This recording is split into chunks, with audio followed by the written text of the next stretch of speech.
Welcome back to the third segment of Bernama today. Fabian Narcis and David Peterson with you. Welcome to the show. And David Peterson is a Wing Chun practitioner. Did I got it correct? Close enough, yeah. So our guest today is an amazing martial artist who has decided and dedicated a big part of his life to Chinese arts. And today we learned that we would like to learn a bit of Wing Chun's history from David Peterson. David Peterson. Now, David, let's go on a little bit about the history of how did you get yourself involved into this? Because I know you as David Peterson, but not many person knows that you could speak Mandarin. Yeah, I was for 31 years a professional teacher of Chinese in private schools in Australia. Right. So you teach Mandarin, you can read Mandarin and all? Yes, I speak Mandarin, I get by in Cantonese, I can read and write in Chinese. Right. And Chinese has been a passion of mine for a long, long time, so Chinese culture and by extension Chinese martial arts has become part of that. So you were a teacher before you joined the martial arts industry? Around the same time that I was learning Chinese and getting a passion for Chinese history, I also got involved in Chinese martial arts because that was the time of the so-called Kung Fu boom, when all the Chop Socky movies and Bruce Lee and Wong and all those people came out. So you got influenced by these movies, that's why you joined the current martial arts, Wing Chun Society. Well, Wing Chun wasn't the first martial art I practiced. I practiced a system called Shaolin Chuanfa, like in Cantonese normally people call it Siu Lam. Siu Lam Kung Fu basically. Siu Lam Kung Fu, yeah. Okay. But on being fascinated by Bruce Lee and all to do with him and the movies that were coming out at that time, we're talking about the very early 70s. Right. And I was a teenager who was often the target of bullies because I had a brother who was bigger and tougher than me, but they couldn't beat him up, so they used to beat me up instead. And I decided I wanted to figure out how I could look after myself, and I had a fascination with Chinese culture through a history teacher that sort of opened up a whole avenue of new information to me. And as a result of that and the movies and all the things that were happening in my life, I was drawn towards Kung Fu. Right. When I found out more about Bruce Lee, I found out that his system of martial art that he'd started with was Wing Chun. Yeah. So eventually I started seeking out instruction. So do you go back to where Bruce Lee came from, which means Yip Man's time, you know, the teacher's I don't go back as far as Yip Man's time. Unfortunately, he passed away sometime before I managed to travel to Hong Kong and do my teaching. But Yip Man's one of his most famous students, Wong Leung, is my teacher. Right. And Wong Leung just happens to be the true teacher of Bruce Lee as well. Right. Okay. So a bit of history there. Now, what attracted you to Wing Chun? You know, being from Australia, right? What attracted you to this and this Chinese culture thing? Well, the most important part about Wing Chun and why it attracted me is because it's a very simple, direct and efficient martial art. Not everybody's built like Arnold Schwarzenegger and has the muscles and power that they can use in a style that's based on muscle and power. Right. I'm not particularly tall, but I'm not particularly short. I'm not that heavy. I wasn't much of an athlete apart from long distance running and a bit of soccer. So some of the martial arts that were available at the time seemed to be more geared towards guys that were big and strong and powerful. Wing Chun appealed to me because it didn't require that, or everything that I'd learnt about Wing Chun up to that time suggested that it was something that I could do. Right. And Bruce Lee was a pretty good inspiration in that regard. He's only 5'7", wasn't a big man, yet he could do amazing things. Right. Gerard was telling me over the headset that Leung is actually Bruce Lee's teacher. Yes. Am I right? And you got the honor to work with or learn from Leung. Yes. How is it like? I don't know. Sometimes learning from the person that has taught a very famous person, you probably learned about the same thing. Am I right? We probably learned pretty much the same things. The difference is I was with my teacher on and off in Hong Kong for almost 15 years. Right. Bruce Lee was only training in Hong Kong in the Wing Chun system for about 3 or 4 years before he left for America. Right. He didn't even complete his training in Wing Chun. Right. So in a lot of ways, I probably learnt more Wing Chun than Bruce Lee ever did.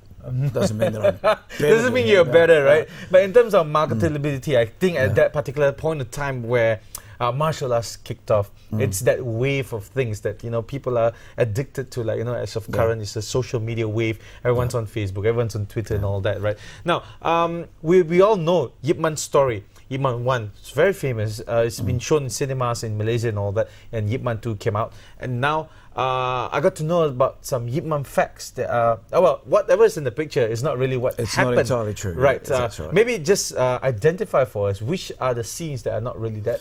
Well, without cinematography. Without hoping to upset viewers who haven't seen the movie yet, okay. In the original Ip Man film with Donnie Yen, the three most important factors that weren't true was that, first of all, Ip Man was never an instructor of a full-time basis in China. Okay. He only had a handful of students. He taught them as a promise to his friends in the cotton mill where he was, where his friend ran the business. The cotton, okay. That cotton mill did exist, and his friend who ran that cotton mill, the students, or the children of some of the workers, they approached Ip Man and asked if he would teach them. So that was about the only, I won't call it professional, but the only real instruction that he gave. Other than that, Ip Man was interested in his own training. He didn't really want to be a teacher.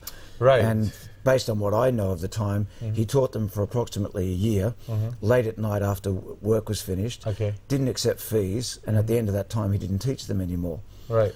Right, so that's the first thing, that the movie makes everybody think that Ip Man taught everybody in Fatsan. Yes. He taught a very small group of people, mostly youngsters. Right. So how about that fighting scenes and all? The one that he actually went to jail in a coal mine and all that. Are that all real? He was never in a coal mine. Ip Man actually, his job in Fatsan during that time, during the occupation, was as a policeman. He was a police officer. Right. And he was a very good one. He's a rich man staying in the mansion. He lost all his fortune. Okay. His father and grandfather apparently had quite a lot of money, but it was based on an industry that wasn't acceptable anymore, which was the opium industry. And so when the Japanese came, what was left of the family fortune was basically taken away. Right. The movie portrays him as slaving away in a coal mine. Right. In fact, he was doing reasonably well as a police officer. And in fact, in the movie, there's one sequence that you probably recall, because I know you've seen the movie, I've definitely seen where he dismantles the gun of the police officer. Yeah. Well, actually, he did that to a bandit in real life as a police officer. Someone pointed a gun at him and he broke the gun with his hands in real life. So they just reworked it into the movie in a different way.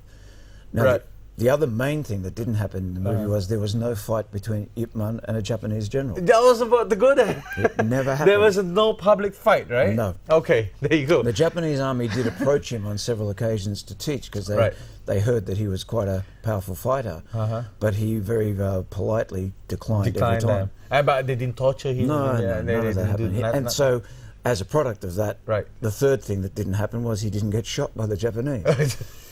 That's a poetic license on the part of filmmakers, because that gets people into the theatre. Exactly, the cinematography and all that, and the storyline goes away, right? Now, being someone that's white, and then suddenly you come to an Asian country or Asian region, so to say, right? To teach Chinese martial arts, a lot of people be like, "Can you do it?" A lot of people had that perception. You've learned it for what, 15 years in Hong Kong and all? Yeah. All up, I've been training in martial arts 40 years and 30 years in Wing Chun. So. Exactly. So is it hard to start, convincing people to start teaching martial arts and all that? Not everybody's difficult to convince, because I arrived with something of a reputation. I'm known through my writing and through my DVDs. Which is all this. And I travel around the world on a fairly regular basis, and have done since about 1998, to do seminars in various countries. I've got students scattered all around the globe now. So a lot of the people in Malaysia who are into Wing Chun were very aware of me, and it was actually some of those who invited me to sit down and talk with them about Wing Chun when they found out that I was coming here on a regular basis. At the time, I was courting my now wife. Now wife. And a funny thing was, I saw a little blog on the internet. Someone pointed out to me that you've been mentioned by these people in Malaysia about your Wing Chun. And so I was cheeky enough to write to these guys and say, well, actually, because they'd said, does anybody know why David Peterson keeps coming to Malaysia? I wrote back and said, hi guys, nice to know that you've spotted my travels to Malaysia. The reason I'm here is to visit my fiancée. And if you guys are interested in having a chat about Wing Chun, I'd be happy to meet with you. And right. that's what happened. Right. So this is a little video clip that we have of you that you shared with us. But before we go into that, I'm just wondering, why did you come to teach in Malaysia? I mean, there are so many other countries to go, right? Right. I mean, your wife's Malaysian, I know, but we get sucked into that Malaysian aura kind of thing. Other than that, your wife being here, but why did you come here? Well, 100% was because my wife was here. Most of the time. Yeah. And you love the culture, you love the food. Love the culture, love the food. I speak some of the languages that are spoken here. Really? And a bit. I've always felt very comfortable around Yep. the Asian people. I'm not your typical Australian at the barbecue drinking beer. It's just not me. Right. I had a very successful school in Melbourne that I operated on a part-time basis for 28 years. That was the Melbourne Chinese Martial Arts Club. Right. And that was my base of operations, basically, in terms of my Wing Chun. But once these guys found out that I was coming here and we met up with each other, that some of these people had been practicing Wing Chun, other forms of Wing Chun, for 10 or more years. Right. And suddenly, all the things that they thought they knew about Wing Chun, they discovered weren't so workable, weren't so applicable. Right.